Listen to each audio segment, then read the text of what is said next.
let's start off by just going around and saying who we are and what is it that we would like to get out of this today's session. Or what is one thing that you found most useful as you're using Top Hat that you'd like to sort of share?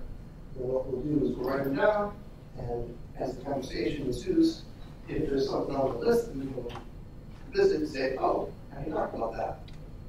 That way it helps focus the conversation. Would anyone like to start and therefore start the pattern? All right. I'm associate of Learning Learning Initiatives on campus, so Learning W, Learning Learning Fellowship, Learning Learning Toolkit are all programs that I work through. I do teach, introduce Top Hat in Learning W as a regular curriculum, so I was always good to know whether people are using it for the issues they have, the challenges, the pedagogical things that they try to solve with it. So those are things that I have used to. All right, challenges and issues. Okay, so I'm David Baum. I'm in the biology department. I teach in biology. I do the intro biology lectures. I was sort of somewhat of an early adopter for campus on using clickers, but I started with clickers. I don't understand why many of my colleagues don't use some kind of device like that. I've adapted to Top Hat. There are some additional challenges that come with Top Hat beyond the old technology, but there also come with advantages, like the fact that it's much easier to have the answers available for the students to go back to and look at the correct answers. Yeah, I think the challenge is constantly coming up with having good Top Hat questions. I have some thoughts about what works and doesn't work, but I'm looking for more ideas. And there are always the technical challenges of dealing with student problems with the interface, failures. We have 2 lectures back to back, and we have to keep track of which students are in which. And if it comes to one day and one the other way, we have to figure out how to track all that technical stuff.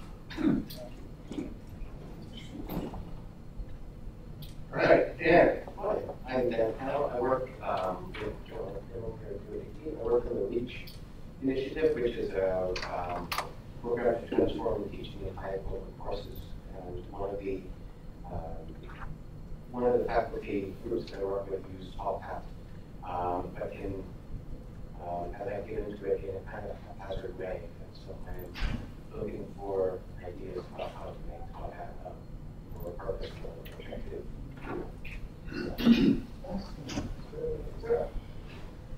Great, I'm Sarah Gaynor. I teach anatomy at medical school, and we medical school uses Top Hat quite regularly for participation, like attendance. We use Top Hat as attendance in the lab, and we're actually having quite a bit of difficulty with geolocating students, because if we use it for attendance, then we would like them to be in the building and in the lab. Ideally, we want to, we like them to be in class. And actually, it's more difficult if you think to figure out if they're actually there or if they're somewhere else on campus. So you're not having them actually hit a button or something to identify. They the interface. I just don't understand. But you're really trying to track their phones. Yeah, they're in lab, and then they're like taking pens and kind of here, and so then they confirm that, because if they have a join code, they could send this code to a friend that's not here, right? And so then it geolocates them. So, anyways, we can talk about that. I'm so sorry. That part of the intro that I did not know. Mm-hmm. And we also use Top Hat during these kind of interactive sessions where the students are able to kind of use Hotspot or answer questions about like different cases. So Karen and I would like to start implementing Top Hat into our summer lectures. So we'd like to hear some ideas as well about that. Karen? Yeah, so I worked with Sarah in the anatomy group, and just last spring we started getting into Top Hat, following into the pattern that med school uses. we together teach the PA students in the summer and like to incorporate it in the lectures. Don't really like the idea of posting our lectures in Top Hat because you lose so much of the animation functionality and things like that when you put it into Top Hat. So just kind of the most streamlined way to use it, maybe bounce back and forth between the two. Potentially use it for formative assessment in a lecture and gather that data, so having it potentially integrated with Canvas would be pretty powerful. Yeah. My name is Cliff Cunningham. I work with Learn BW as well. So I'm part of the Students Kind of Reserve. I hear a lot about Top Hat. I sit next to the guy who is our Top Hat administrator here on campus. I'm Jake. Study in education policy department, but I've been working in that department. And we're trying to transition the early classes out for classes to more of a video lecture style and then more kind of group work in class space. So just trying to think about how I might use Top Hat in class that's different from just like reading a lecture that would ideally would push to the outside class. My name is Kim Lummer. I'm a research scientist. I'm teaching this fall special class this semester, but basically I have a research job, but I'm looking for teaching jobs for next year, so I'm trying to take advantage of some of these workshops over. Very good. All right. One of the things that I didn't hear you say, David, which I was just not there about it, was how is the distraction in class of the handheld device? That's the biggest downside from moving away from iClicker. Was now the students have a phone out and a phone is a distraction. And it's no question that you look over and you can tell that students just got distracted, they got a text. And I kind of wish there was somewhere around that, which is why I genuinely, although there are a couple of advantages to Top Hat, I think iClicker was a much better way to go. If we can find a way to make it affordable or even free for students on campus. Can you just describe what iClicker is? So iClicker is a dedicated device, and the way it used to work is they could rent it or buy it and resell it. It's like a little thing, it's got A, B, C, D, it's like a remote control for TV, and they could use it in all their classes. It had a little code that they would enter that would connect it to their record. And that's all it does, is it's just used for this purpose. And so the only thing they need out is this little device instead of Top Hat, which uses, so the company that does iClicker also has the option to have people use their iPhones, but I never used that intentionally. But with Top Hat, there is no dedicated device, so they have to use their iPhone or their tablet or computer to be able to respond in class. It's kind of like this. I think that's right. It's from memory too. So Yeah. Right. Beautiful job. Thank you. That is really complicated. And one nice thing about it is that when they would click, they would get a little green light telling them it had registered. Yeah. With Top Hat, they actually seem often don't know if it's actually been accepted. I didn't have a green marker, so Yeah. it's black light. Do other people have thoughts on the distractibility of, because we had a great activity come up a week or so ago about in-class screens. Like everybody's got, right? When I was up here, you guys heard a couple of ding ding. My wife was asking me, I'm like, oh, I forgot to turn that down. So even the distraction of, I'll ignore it, but I need to like pull it out and now turn it down. The iPhones have these little things that just switch, but it's the handwriting. Got to open it up, unlock it, turn it down. But it's there. Now I've got to deal with it all the time, or not bring it with.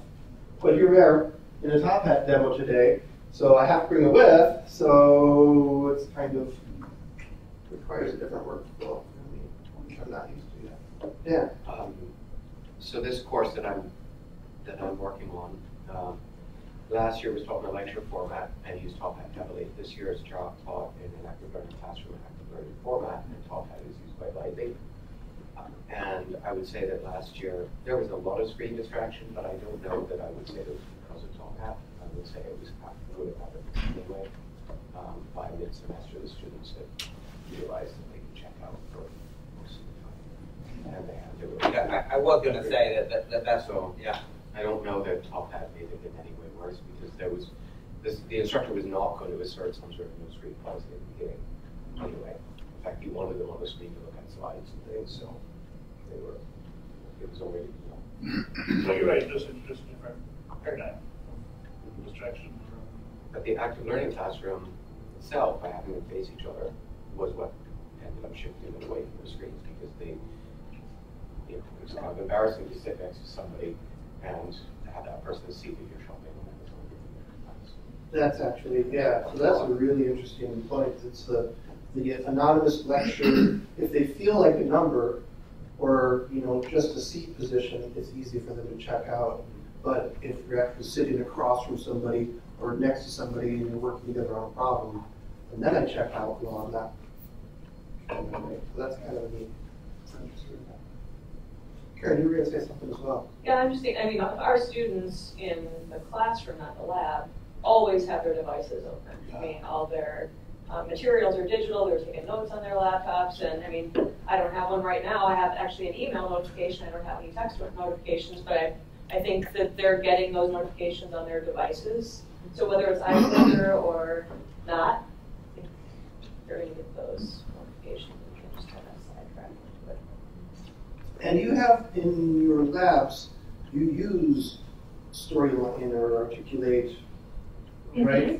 So it's part of their workflow to have the devices open, iPads or whatever, open so that they can work on their laptops. I'm not sure, but so that's actually built in heavily to your course in addition to Top Hat. And that, again, it's sort of a weird thing then to say, all right, you can use the device here, but ignore the other things that are happening. We don't mind shopping online, obviously, but it's text and come to check it. Right, Cliff? Yeah, it's really you see this is just like a really cool video of like a cat being scared by a cucumber picture. Your situation was you have them in those tools all the time. There's certainly some faculty who want to create a certain purist environment where they don't have any of those things, and so iClicker allowed them to have that environment, but Top Hat distracts, breaks that, and says, if you want to use this, you now have introduced this distraction. It's hard to put a little wall around their interactions with those devices because they come with all the other distractors. How does it affect the engagement of your classes? Well, using Top Hat regularly, I guess, not the unintentional, but or haphazardly, but intentional use of it. Helps a lot. That's what that was my reaction to Daniel. But if you, certainly you can't just sort of throw out trivial questions just for the purpose. To me, the ones that work best is when you really have a challenging question, and a lot of them get wrong. That's when they wake up and they start paying attention. And so it's a great way to reel them back in. Whether it's iClicker or Top Hat, when you can bring out a misconception with the Top Hat question, then that's when they wake up. So yeah. Yeah, I agree that it's in the. It looks simple, but it is it's in the interaction. It is in the question that you pose that the value of it is. So what does it look like? You pop a challenging question up on the screen. They answer it individually. You look at the results. Well, so first thing to say is I don't load them up in advance. I just do everything on the fly. I never pre-populate Top Hat, so everything's done on the fly. So it's just in my slide in my PowerPoint. I put it up, and then I'll ask them to answer it. Then I generally look to see what the breakdown is, but I usually don't share that with them. Sometimes I do. It depends what it's going to do. if I find that like a lot of people got it wrong, it's useful to show that up. People are like, oh, I shouldn't be embarrassed, I got it wrong too. You know, if it's the case where one everybody gets it right, but I might not, you know, necessarily want to show them that right away. But then I'll ask somebody to say, you know, I might say, almost everybody got it right. Would somebody like to, you know, explain their reasoning? And then they get the first student speaks the reasoning, and then, so, you know, anyway, yeah. So I usually, and if there's a there's a tie, the right one usually and a wrong one. I'll show that. I'll say, okay, now talk to your neighbor. Find someone near you who's got pick the opposite answer to you and discuss it. So. So then if you do that great parent share idea where they stop and talk to the neighbor, they discuss, then do you have a revote again? Or do you? Often. Okay. And usually, yeah. And does it sometimes go badly if they do the wrong answer, then it goes up higher? Right, but I think I'm not the best poker face when I hear them explain their reasons. I usually they'll be like, I'm sure they can realize later, okay, that was the wrong one. So, and is it an assumption now that all students are going to have smartphones? Is that pretty much an expectation? TopHat will work with a text message too. You can have a phone of any description. But some kind of Yeah. which you can And a laptop. and a laptop. Okay, do that. Yeah.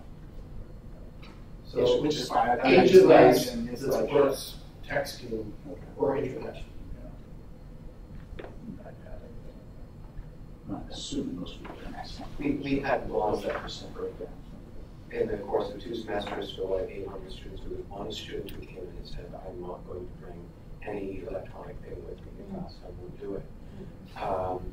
But that was, and it made me wonder, I talked to John about it afterwards, I wonder if there's going to be if it's going to start to be recognized that screen addiction is an issue as so many other kind of affordances we have to make, that might become a thing where you have to accommodate people who can't be around screens.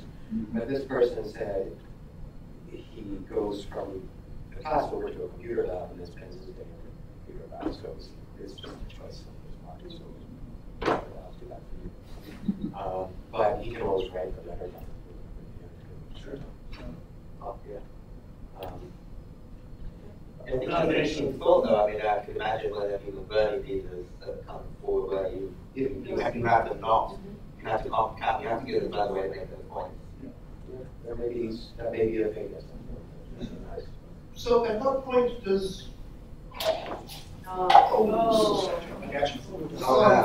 become the same as the pen, where we're good.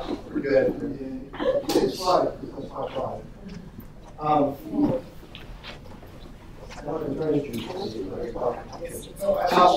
Where we cannot, you know, you could also say, oh, I refuse to use pens.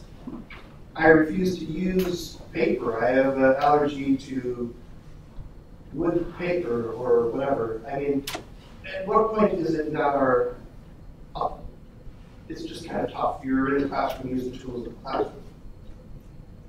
Well, I wouldn't, if somebody came forward and said, I can't afford any kind of device, I can't afford it. then, I don't know what you do because it's so cheap for a little, whatever, old school phone, but, you know, I feel like you have to find a solution for that.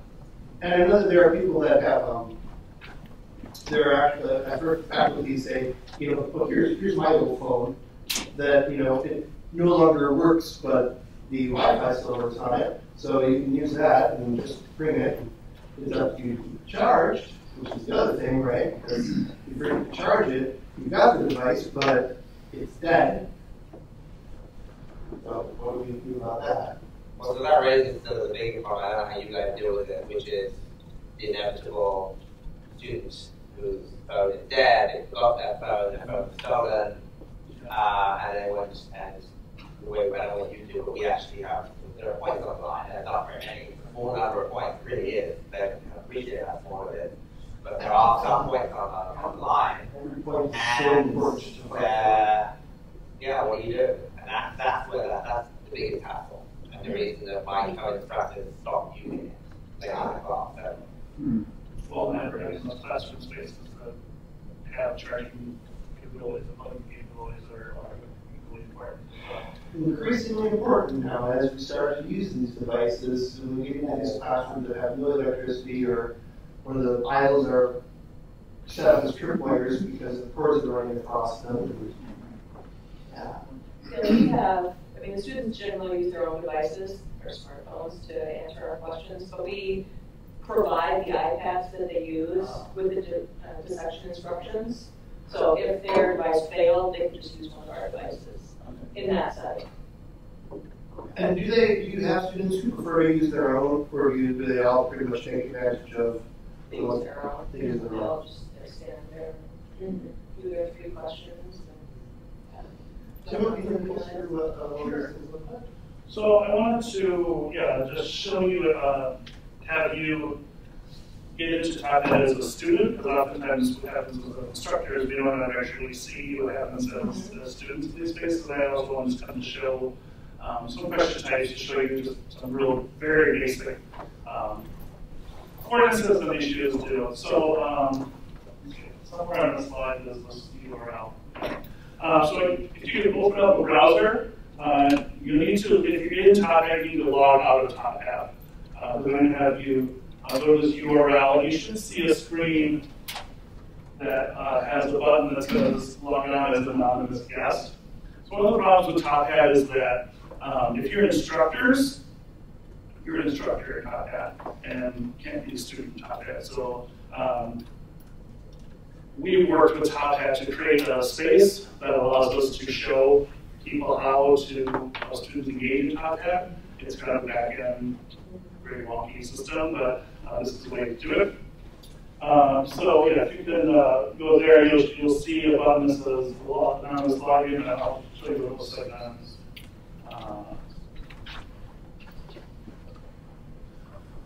I feel like I'm there, but I feel like I'm not being. Are you logged into TopHat? I do, but I was going to say URL. We should get that. Is there a question in there? Yes, yes. 6, 3, 7, 3, 4, 5. And you want to use the anonymous guest account, not the login. Yes. Do you want to then get the app? No. Mobile. I'll put it on the screen. Okay, fine.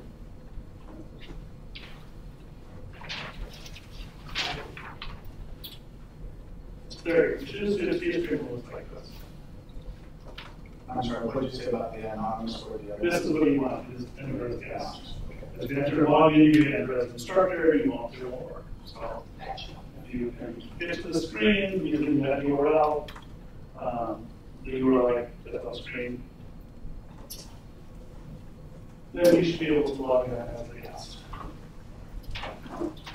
I'm going to pull up my TopHat account here.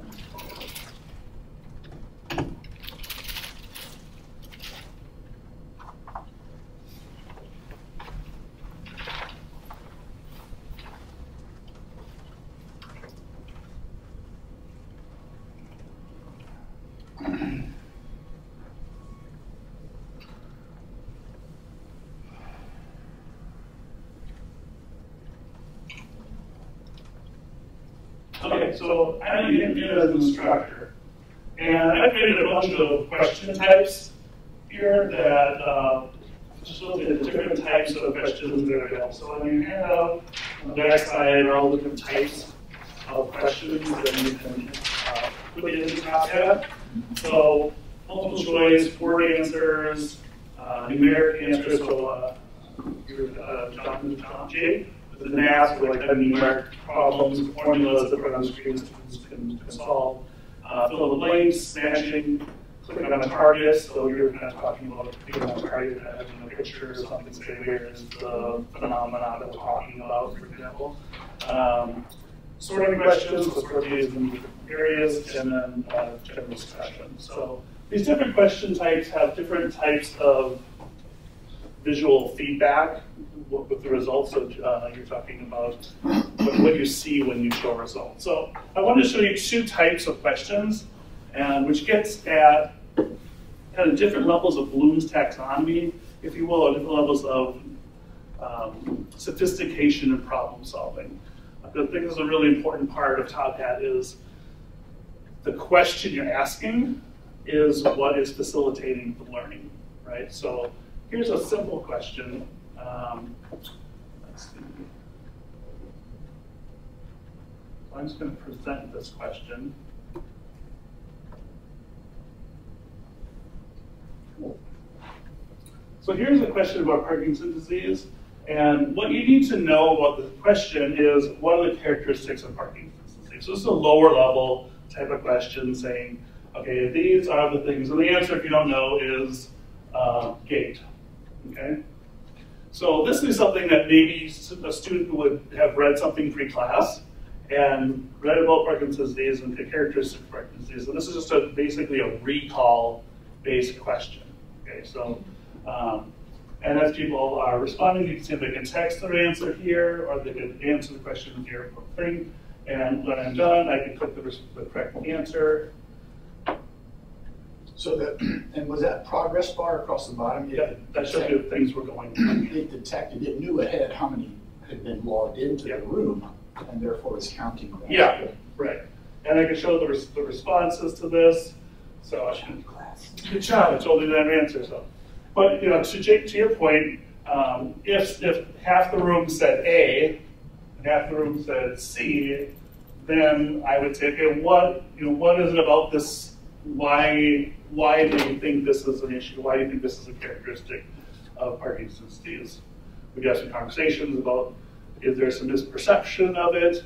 But basically, we want to make sure in the Bloom's taxonomy, people know the basic characteristics of Parkinson's disease. Before we start moving on and building on those levels, we want to make sure people understand the basic level of information. Okay?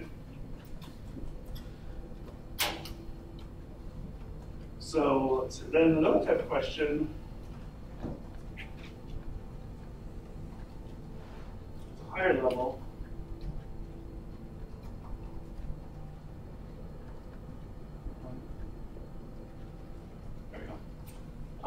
So it's a similar question, but now this is more like a case study.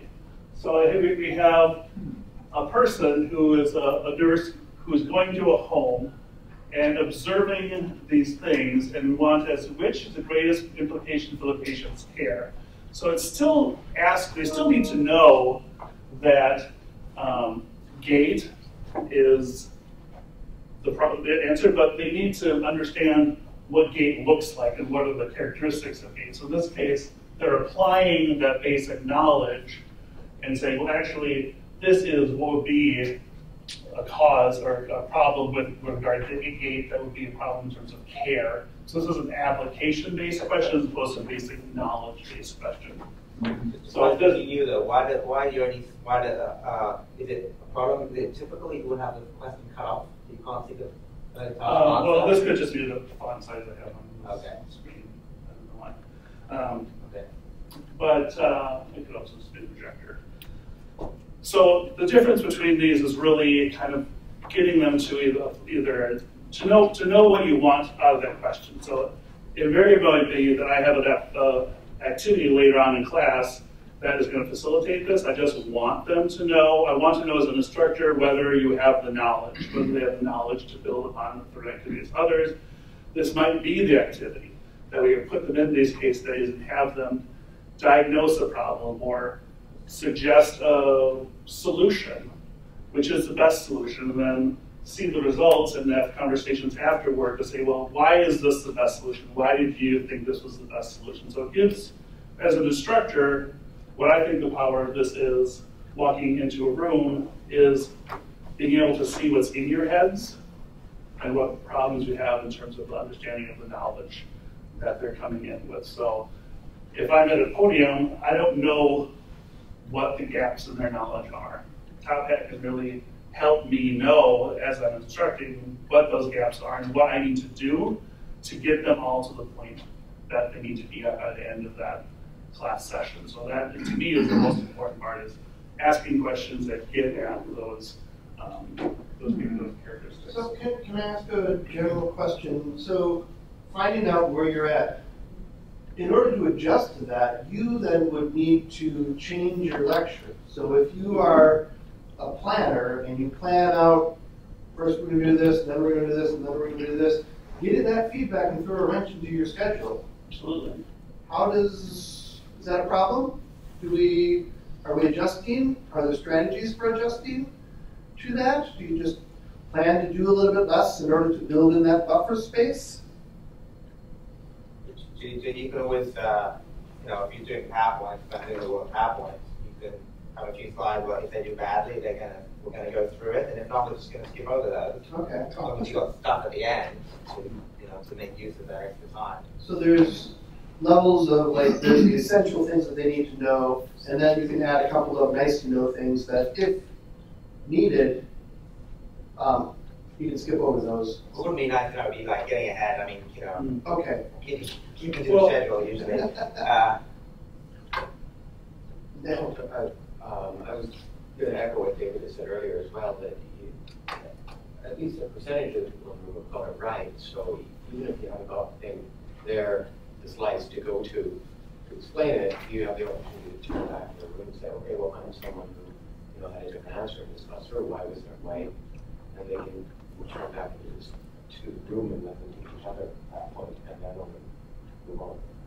And maybe this is a bigger point about active learning in general. Yeah. If you're going to engage the students, that introduces an element of chaos into a schedule that, 10 years ago, we didn't do that as much, many of us. And so we were able to cover a lot more material than we are now because we didn't care if they got it. The only way that we checked to see if they got it is on, when they filled in those. I think it's also, it's more than just keeping on schedule. It's also how I feel is, if I ask a question, and if I explain the concept and ask a question, and I poll the students and they're not getting it, I now know they don't know it. And now I, in front of them, have to figure out another way of explaining that concept, because I could just explain it over again isn't going to do anything. So it puts some responsibility on me to be able to figure out, how do I say, well, what is it that is your gap? How do I explain this thing in a way that now is going to move them ahead? And that could be a very challenging situation. It makes teaching a whole lot different than it was before. We just go up and lecture for an hour, and it was up to them to get it. Now we have to stop, and what we did didn't work, so now we have to either on the spot or ahead of time come up with multiple ways to address that, because they didn't get the first one. Now we have to do another one. So I think David, you were saying is, sometimes you can put this on the students and break them into groups and talk about, issues of thinking about their resources as well. You don't always have to be the expert that's explaining everything to other people. Know it, and some people don't know it. So using these other students as resources to help. Because often they're at a closer level of understanding than I am to a student. So this might be something I spent my entire life studying. Well, they're at that very similar level, so they're able to understand a little bit more the misconceptions that the other person might have more than I have. So that's another reason why it's not like just passing the buck. You're actually putting that problem to them in a way that might be more beneficial than me answering conversation with us. Thank you for my devil's advocacy. But either way, it takes time out of the block, whether the students explain it to each other or you reiterate in some other way. And we found that students are incredibly dissatisfied if they don't get the answers. Like if there's not some sort of address of the question and what the answer was, and kind of sorting that out, that they are frustrated. If it's just like, yep, take these questions and let's move on. So they need that closure of, yes, you did good, or you needed to work on this. If then you go on and you haven't been explicitly clear what was the right answer, somebody will say, what was the right answer? Yeah. And I'm feeling that right now with the questions. Little progress bar. Sorry. I think it is kind of a design question, which is how do you want to use the class time? And or what proportion of that do you want to use class time for? Is it in information delivery? Is it in the, or is it in the probative, facilitative type of realm? If you're trying to do both of them, you can, but you need to know, then you really need to be watching the clock and knowing those things. But if you ask a question and it reveals a problem, then I think you're right, students want that problem resolved. And that might take more time than you thought it might take, and that's a real risk. I mean, it's a good risk, but it's a risk. You want them to have their knowledge gaps answered, but you also have to cover material. One potential threat for that is if it's going to take a long time, and if they have access to that information somewhere else, just knowing what page number they can go to and immediate response. Not every time, but in a situation where it's not, well, we really need to get to this point, and this is going to take 10 minutes. But if you read section 9.2, you'll see this, and then we'll talk about it again next week. Like and this aligns with Jake's idea of doing the flipped classroom too, where you have a lecture ahead of time. So you're not taking time out of your lecture thing because ostensibly they've come to class having already heard the delivery. So I'd like to open that because I mean, I'm hearing you guys are saying that, it's interesting for me to know. So when we talk about feedback in Blend Up, we talk about thinking about what type of feedback we want to give, and one of them is the answer is B. The other is, to your point, the answer is on page 27, go back and find it and deal with it yourself. But that's sort of a spectrum, if you will. So I'm interested. There's no reason in the class you can't have any give you a response. It looks like half of you don't get this right. The answer is on page 47 of your book.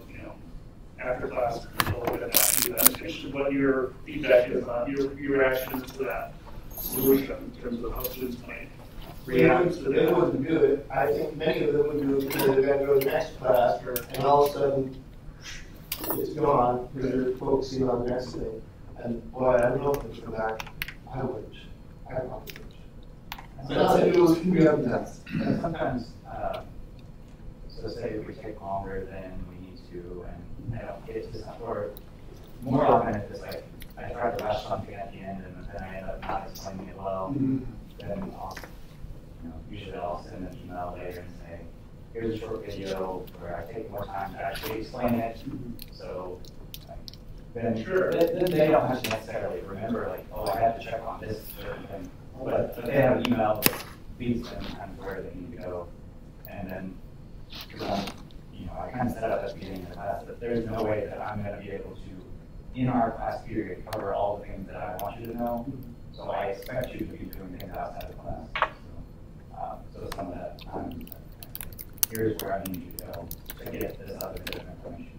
And by doing it after the fact, instead of coming to class having prepared that, you've already demonstrated in the class how they will need to know it. So there's something about, I don't know, it seems like it would be more, I know why I'm going back and watching this thing. Instead of, why am I reading this thing? I didn't know what I'm talking about yet. I think you're right, but not all answers have to be answered right there in that point in time. Maybe this you need to have some time to process so that are answered, or there isn't enough time, and you want to make sure you just can follow up later on that you. So I think that's good to remember. Yeah. I have a question that might break away from the topic, and I lost track of what the topic is. I watched on the video of that, and three comments. Are you okay if I move to something different, or are we still exploring the topic? No, that's good. At one point, I would love to hear what your favorite top hat question was. The one that you said, if you have one, you think I'm covering the seat here for them, we'll revisit it. But what was the top hat question that you were like, that one really worked? You can paraphrase them or whatever. But yeah, go ahead. Okay, that might be a question you're anticipating. So, if I understood it in the opening comments when we were introducing ourselves, I thought I heard you say something about how you would not prepare or preload questions into Top Hat. And Tim, am I correct? These were preloaded, obviously. Yeah, there are ways you can just do a live question. Okay. Okay, so you would like verbally ask the question. No, it would be on a PowerPoint slide. Oh, okay. And then what happens is you push a button and instead of seeing what we saw here, what they see is a screenshot.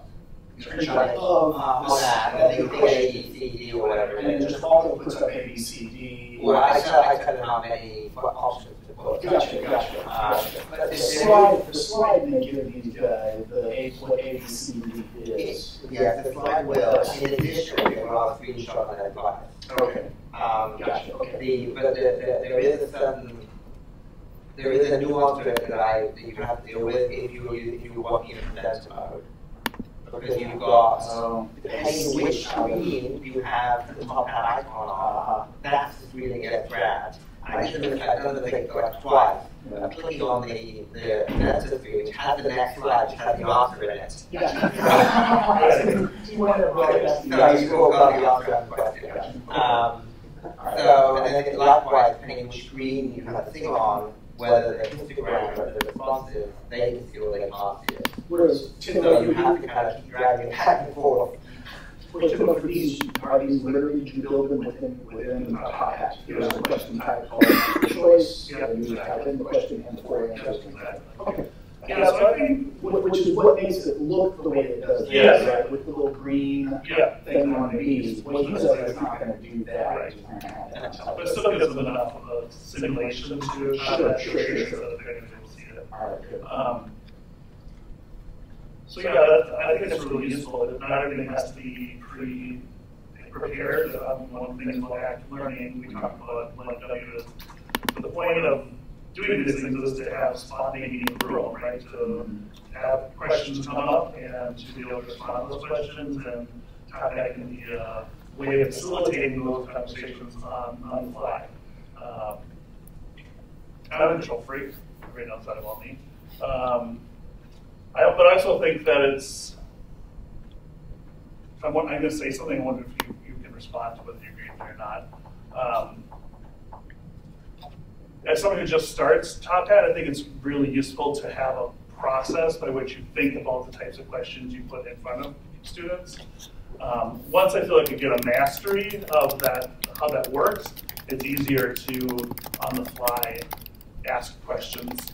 I think it's harder when you're just starting out with Top Hat to ask questions on the fly, both because of the mechanical sides of it as well as just what is a good Top Hat question.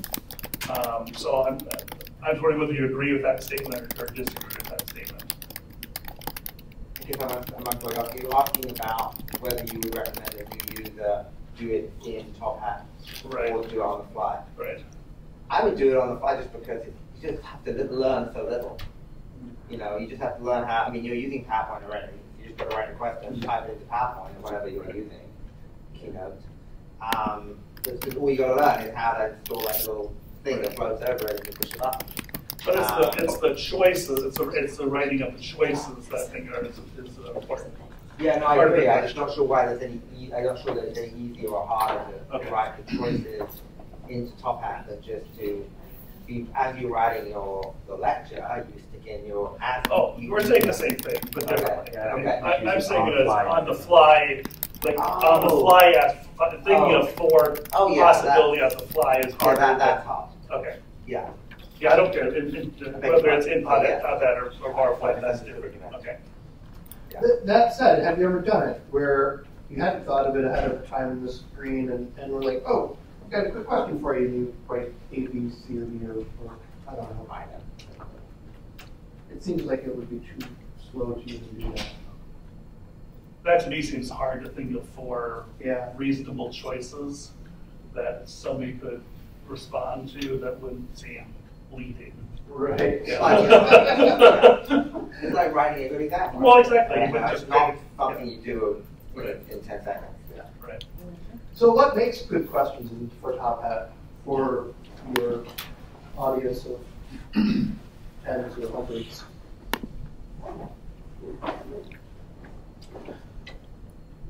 I've only heard of that, but I love this hotspot thing, if I'm understanding it correctly. You show an image I have one. and say, what is the problem? You can't do that on the fly. That you have to treat that. Okay. So what else, as Tim was leaving, let's go to that, what other ones do you have?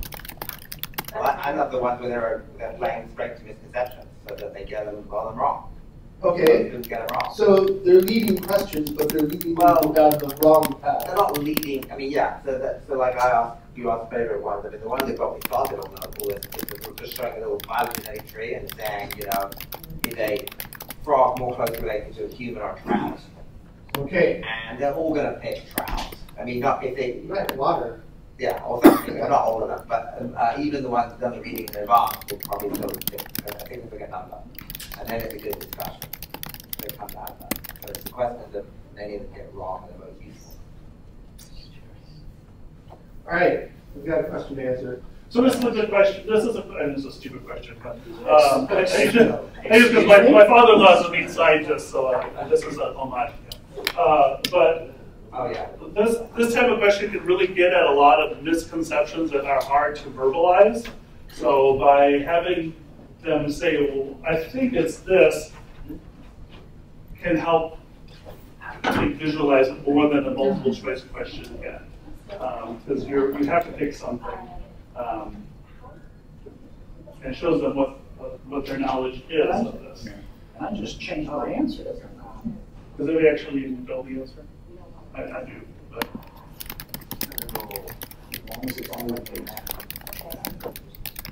so this could be used as a general knowledge base, like where are we in terms of understanding this concept? And if everything's all over the map, that tells me something as much as everybody has the right answer. Absolutely. That's right. I can say, well, okay, I don't need to talk any more about this because you all know. Or I can wrap the answer for me. Or I can say, this is actually something Did I not? there was a reading about this, so why do they know about this? So we use those as preparation. So the answer is, but it would show you, so if I show responses, Yeah, you can do that, right? I can show you where everybody's all over the map here. So it's like clearly we don't really know the answer to this question, and I could then know that there's a gap in knowledge. The cow region. The cow region, yeah. Well, like you can see, like an X-ray is a good example. It's like show a phenomenon, X-ray where, what is this X-ray showing? Example. Question that we did EMAT question that looked really nicely, and another type that we did that was really good was to take a table of information and introduce some errors into the table, and then to have them looking over the table and identify which might have the error, and then discussing what the right answer should be. And so it wasn't a simple look at the question, take your answer. It was much more of a look at the table for a long time and think deeply about why these properties don't match the applications. Where's the error? And then identifying where the error was and what the error was. So it led from a big source of information to processing that, and then trying to synthesize ideas from different parts of the team. I think it'd be useful like in a mapping problem where maybe you show the work and isn't necessarily the answer that you're looking for. Like where recognizing where the error in that process is as useful as getting the right answer. Right. And that's something that I was thinking about in terms of like what the objective, like the learning objective. Yeah. Because that, like, I try to harp on the fact that like I don't really care about, like, I could figure out the answer myself if I wanted. That's not what I'm trying to figure out. I'm trying to figure out whether they are understanding how to approach a problem. Yeah. And so trying to think through problems like how everything exists to show process versus show a result. It's much easier to just have them type in a number and result. But that's not exactly what I need them to learn. Because it's a different cognitive process to look at somebody's work and recognize an error than it is to actually look at the answer, see whether it's right or wrong. And the multiple choice questions are the easiest, right? But they're also sort of the shallowest, oftentimes. So figuring out ways to have that, like find the error is, I think that's brilliant fun. Yeah. Any other ideas, thoughts with that?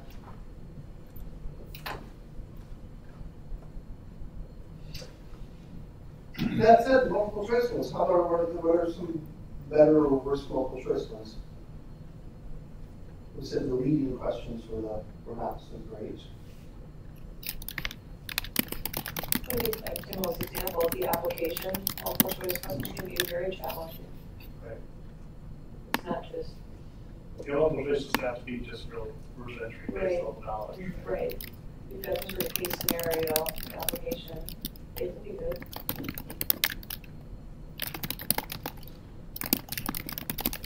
But yeah, we love the hotspot or heat map where you've got the case and it's like click on the part of the brain that's been damaged if your patient has these symptoms sort of thing. I mean, fantastic. There's another question type which is the fill in the blank question type, which is has a different visualization than the bar graphs, and it's a word cloud. Mm-hmm. So it kind of, you can think about it's a way of kind of facilitating a discussion, if you will, by having them put in a word that describes something. You can just see, like, in the word cloud, what they're understanding or what words are they using to conceptualize, to explain a concept. So that's another way of, especially in a large trial where you can't have 300 people talking at the same time, using that type of question type to facilitate just some basic text entry and get some basic graphical representation of the word they would use to describe X. Even if it's a diagnosis, like, what would be your diagnosis? Like, having them put that type of question lets you see, without having to have a multiple choice question, what's the most important variable to consider. And that would be a really great pre and post question for concepts. Is there understanding growing based on, are they using simpler words versus are they using more specialist words? But also, you're not giving them an answer to respond to. They have to come up with a word. So it's much more advanced in terms of they need to know. It's not that I'll guess it's some is right. Like, they don't know. They don't know. To what extent can or is Top Hat used and/or use Top Hat as a just stay awake and pay attention questions? So maybe they are throwaway questions, but they still have to stop and click. It becomes kind of a busy work or hey, are you still hearing me? Thing where they just they have to check in every once in a while. Would that be an effective use of, or is that just a waste of everybody's time? I've seen it done in classes. I mean, prediction is a valid tool to get people to follow, to invest in what they're hearing. So if you put in a question that even if the answer doesn't really matter, it's just a matter of getting them to kind of think forward about where you're going next and whether we can get ideas about that. No points, but they have to do it. It does help them to have some sort of anticipation for what's coming. I think also going to be the unpredictable nature of when those questions pop up can also be a real good way of having students have to not be distracted by some of these things, because a question could pop up at any point in time. So I need to kind of be aware of what's being said in that room. So because that can be. As an instructor, I'm droning out here the slides all of a sudden, boom, pop question about what I just talked about 2 slides ago. And people are like, oh, I should have been paying attention instead of. I did. Hold on that as well. The feedback we got from students is that they most like all happiness in those states. It doesn't feel like it doesn't feel like it's more I was going to say that we had a few top-out questions before our new lab students come in. They take the test and then they take like 3 questions. And they are very low stakes, so they're all multiple choice. We've done some matching, and those are a little wonky sometimes, but they have to be written as like fairly low stakes. And that is a nice way, because I know all that text does come in, and those two purposes from the time or whatever, and then you have to ask that. Yeah, and it's just to make sure that they like tried to prepare for the lab and did some prep work. So it's just about kind of prep. I think that preparation question is another really important part is, it's a subtle way of communicating that they need to come to class prepared. Right? They're going to somehow be held accountable for coming to class prepared. Even if it's not like you're going to have a spotlight showing in their face and pointing out as a bad person, but like there's stuff that's happening for class that you're building upon, and by asking them questions, even though those take questions, you're supposed to think, yeah, like this is part of our learning is you knowing these things. If you don't do that, then they can sit in that room and not be prepared and have no consequences. But even small level consequences for not being prepared, I think, can really move students along in terms of coming to class more prepared. I think that's a big message to end here with is that accountability is sort of communication that you care, right? And that what you do in coming to class prepared or not prepared communicates back to me that you do or don't care about your grade. So it is a form of two-way communication and